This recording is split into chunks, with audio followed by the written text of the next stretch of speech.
meu irmão. Grande proprietário Paraíso Casa Show lá no Amarelão.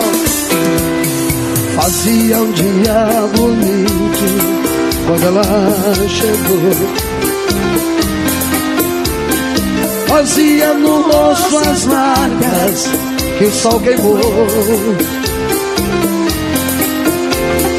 Disse que estava cansada, sem lugar para ficar. Tive pena do seu plano e disse pode entrar. Como se me conhecesse, ela me falou: ei, GG, seu passado de aventura e do seu amor. Eu sem nenhum preconceito, presença, com você me aceitei. Um mês e pouco mais tarde, com ela me casei. Mas um dia sem motivos, ela me falou: vou-me embora dessa casa e do seu amor. Achou? Pra dizer mesmo a verdade, eu nunca te amei. O teu pão em tua casa foi que eu liguei. Era uma tarde tão triste quando ela partiu.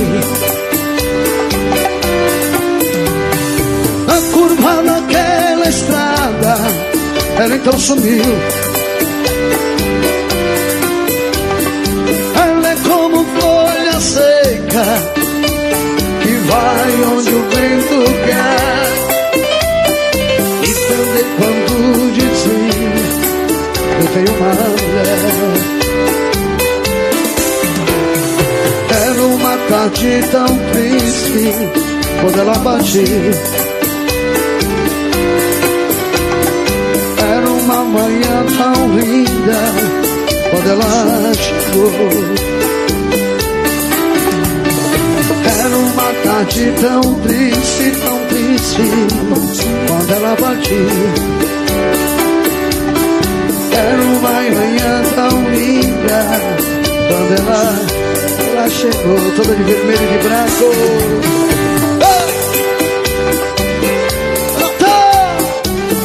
Meu filho,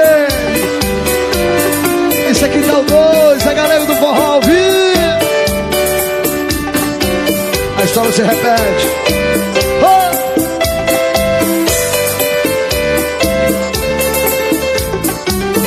DJ, puxa aquela que eu gosto com força.